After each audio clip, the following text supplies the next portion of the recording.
My theory on this, and like I said, he'll always come out and say, he's arrogant or whatever. It's not the case arrogant. I always believe that if I could not score goals in general play, I'm not good enough. And that was my view. Now, someone else was a bit taken up, he should have took penalties. Why didn't he take? Well, shoulda, coulda, would have. I know what I did and what I achieved.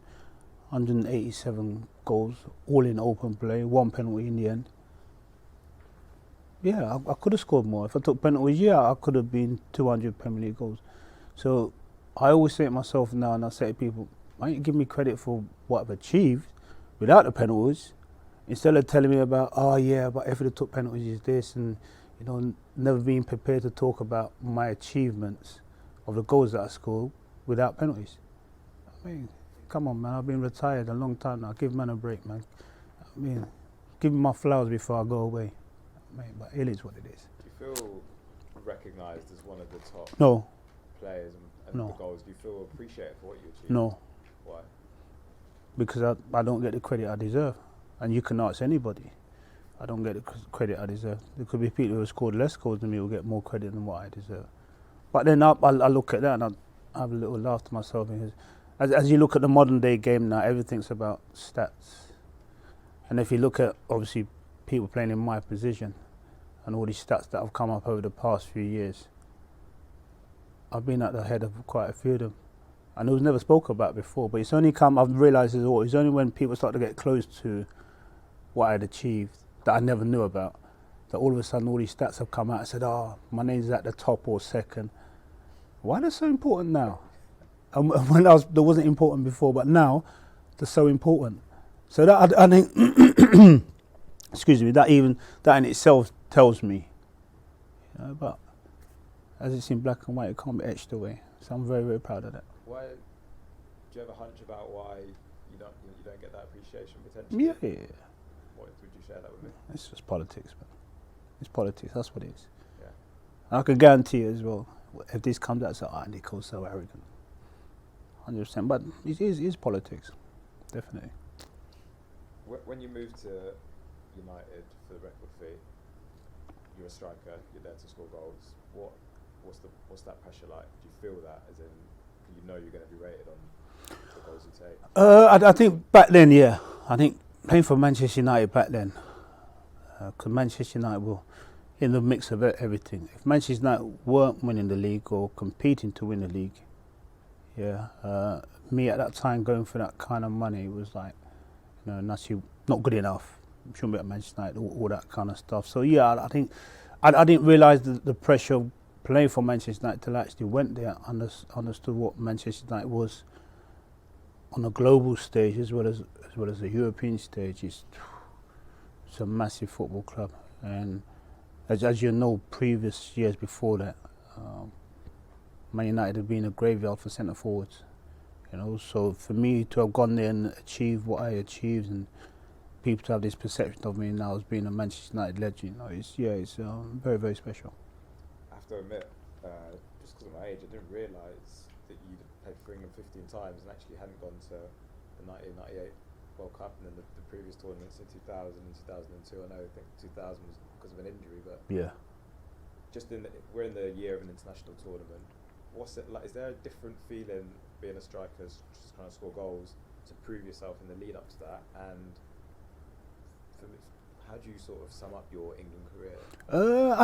I'll be honest. I think back then, everyone kind of like knew who was gonna go.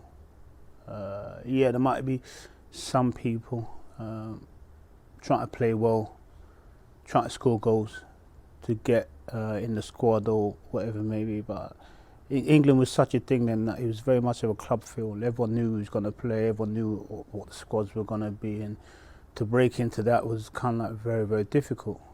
And that's the way I viewed it as well. I remember when I was at Newcastle, sitting in the office with Kevin Keegan, and David Davis is on the phone, and Terry Venables was manager at the time, and David Davis was telling Kevin every reason why Terry wasn't going to put me into the England squad.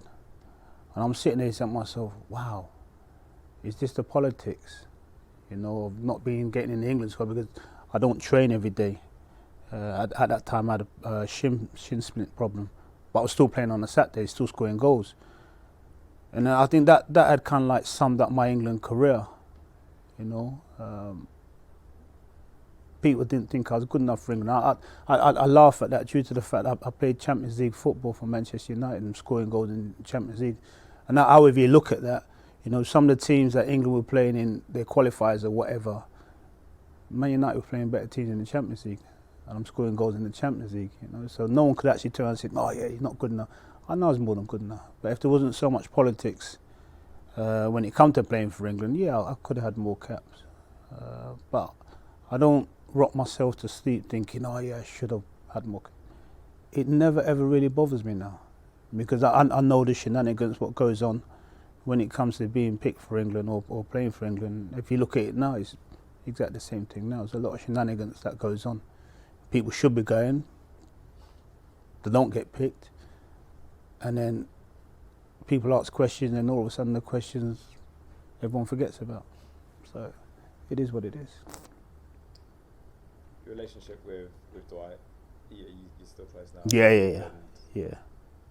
Do you get sad that we don't really see them kind of partnerships anymore in the Premier League? Those kind of traditional two-striker partnerships, or you just have to accept that that's the way it is now? Yeah, I do.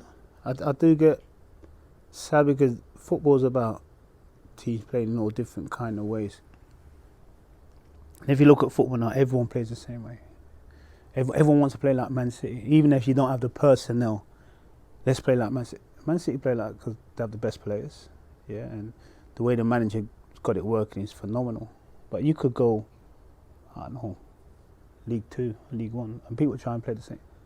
Come on, man, be original, you know. So you could turn and say, hopefully, in my time, you might see the 4-4-2 come back or something similar, because I think to play with someone in tandem, you know, it's good, it's nice, you know. You walk off the football pitch or you walk onto it knowing that you're going to play as a team, you know, in your position. You're going to play as a team, you're going to try create as much havoc as possible, you know. And like, I watched the modern day game now and it's totally different. And people say, could you play now? I said, I think I would struggle playing one up front. I really would, you know, because I like the interaction with another centre forward or whatever. So yeah, I do miss it. I was going to ask, is it, as a striker, is it just more fun to play with someone up top like that rather than by yourself? Because even the way you're talking about it, like with the partnerships causing havoc, I feel like as a lone man up front, obviously you've got your two wingers to support, but is it just more fun to have a partner up there? I always find it fun. Obviously, from when I was a kid, and then, you know, playing at Newcastle with Peter Beardsley, playing at Manchester United with Yorkie, Ollie, Teddy, Eric, whoever it may be, you know. My time at Blackburn, I mean, I've always played up front with someone. I always enjoyed the responsibility of playing with someone, making it work, you know, making a partnership work, and then coming off after the game's finished, knowing that you and your strike partner created absolute havoc, you know, and everyone's lauding just how good that partnership is, you know, because however you look at football is a team game, and you're an individual in a team game, but if you can get that part of your relationship right on the football pitch as two strikers or two midfield players or two centre, man, it makes things so much easier. Would you like to have a go at this Man City team? Yeah, 100%. How do you think? How would 100%. How would the 1998-99 team have approached it, do you think? Same way we approached every game. We approached every game exactly the same. We never feared any team. You know, we always believed that we could beat any team. I think we was a team that could work things out. So when you talk about, 4-4-2, it wasn't strictly a 4-4-2, because if you look at, obviously, my time playing with Eric, you know, Eric never used to stand up the pitch next to me. Neither did Dwight. You know, they always used to drop into the space and do what they had to do. They had the intelligence that if any team had an extra man in midfield, they would drop back into the midfield area to help out the midfield. So it's all about working things out. And I look at, obviously, the Manchester United team that I was in, and people talk about, you know, but how would we compare against the Manchester City team. I think we compared very well. It wasn't something I'd worry about. Put it that way. Do you think, because we've got so much analysis now, you know, there's a million different TV outlets, online, everyone at home is like an expert now. Do you think because of your era wasn't maybe analysed as much, people can oversimplify it and say, you know, back then they just did 4-4-2, got it up to the wingers and crossed it in, whereas now we can analyse every single passage of play. Do you think I think that's the way people view it. But if you look at obviously the team I played in then, we had different kind of qualities as well. Like I said, we worked things out, and that's what you do as good teams. So people was always looking at it predominantly as 4-4-2. So if it's predominantly 4-4-2, when you saw someone like Dwight York drop deep, what does that make it? It doesn't make it a 4-4-2 anymore, does it? When he picks up the ball in certain areas, that doesn't make it a 4-4-2. So yeah, I think because we become very Americanized, i.e. stats. I mean, some of the stats I'm hearing at the moment, I'm like, seriously, who really cares about that? You know, because what are you going to base that on? Or someone's won 50 aerial duels. Does that make him a better player? You know, so yeah, we've become very stat driven. And I think sometimes it's just having stats and having jobs for people to make the game more complicated, whereby football's not a complicated game. You know, it's 2 goals, 1 ball, and however you look at it, to score a goal is exactly the same week in, week out, generation after generation. That doesn't change.